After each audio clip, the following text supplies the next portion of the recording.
दिल्ली सरकार ने 1 जुलाई से नई इलेक्ट्रिक वाहन नीति लागू करने का ऐलान किया है, जिसे राजधानी में प्रदूषण कम करने और हरित परिवहन व्यवस्था को मजबूत करने की दिशा में एक बड़ा कदम माना जा रहा है। मुख्यमंत्री रेखा गुप्ता ने इस नीति को ग्रीन ट्रांसपोर्ट ट्रांजिशन की शुरुआत बताया है।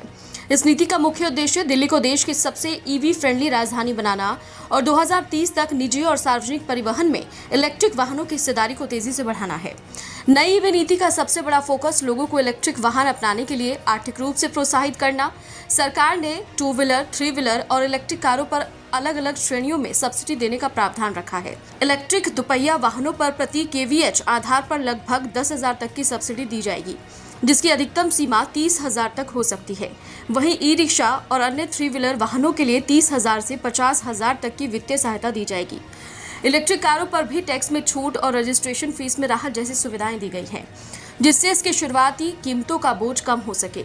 इसके अलावा सरकार ने रोड टैक्स में भी बड़ी राहत देने का निर्णय लिया है। कई ईवी मॉडल्स पर रोड टैक्स और रजिस्ट्रेशन फीस पूरी तरह समाप्त या न्यूनतम कर दी गई है। सभी सब्सिडी सीधे लाभार्थियों के बैंक खातों में डायरेक्ट बेनिफिट ट्रांसफर के माध्यम से दी जाएगी, ताकि प्रक्रिया पारदर्शी और तेजी से हो सके। नई नीति का दूसरा महत्वपूर्ण हिस्सा पुराने और प्रदूषण फैलाने वाले वाहनों को सड़कों से हटाना है। सरकार ने BS4 और उससे पुराने पेट्रोल और डीजल वाहनों को चरणबद्ध तरीके से स्क्रैप करने की योजना बनाई है। वाहन की श्रेणी के आधार पर 10,000 से लेकर 1 लाख तक का स्क्रैपिंग इंसेंटिव दिया जाएगा। यदि कोई व्यक्ति पुराने वाहन को स्क्रैप कर ईवी खरीदता है तो उसे अतिरिक्त बोनस भी मिलेगा। इस कदम का उद्देश्य दिल्ली में वायु प्रदूषण के मुख्य स्रोतों में से एक पुराने वाहन उत्सर्जन को कम करना है। चार्जिंग इंफ्रास्ट्रक्चर को भी इस नीति में प्राथमिकता दी गई है। दिल्ली में हजारों नए fast charging station, battery swapping unit और पब्लिक चार्जिंग पॉइंट स्थापित किए जाएंगे।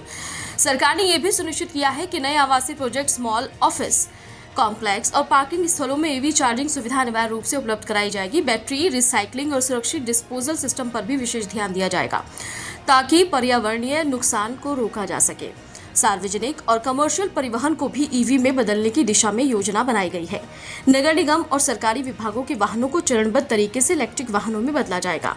कैब सेवाएं, डिलीवरी कंपनियां और लॉजिस्टिक सेक्टर भी ईवी अपनाने के लिए प्रोत्साहित किया जाएगा। आने वाले वर्षों में नए 3 व्हीलर रजिस्ट्रेशन में भी ईवी को प्राथमिकता दिए जाने की संभावना है। इस नीति का अंतिम लक्ष्य 2030 तक दिल्ली में निजी वाहनों का बड़ा हिस्सा इलेक्ट्रिक बनाना है, जिससे प्रदूषण स्तर पर महत्वपूर्ण गिरावट आए और ईंधन पर निर्भरता कम हो। विशेषज्ञों का मानना है कि यह नीति दिल्ली के ट्रांसपोर्ट सिस्टम में बड़ा बदलाव ला सकती है।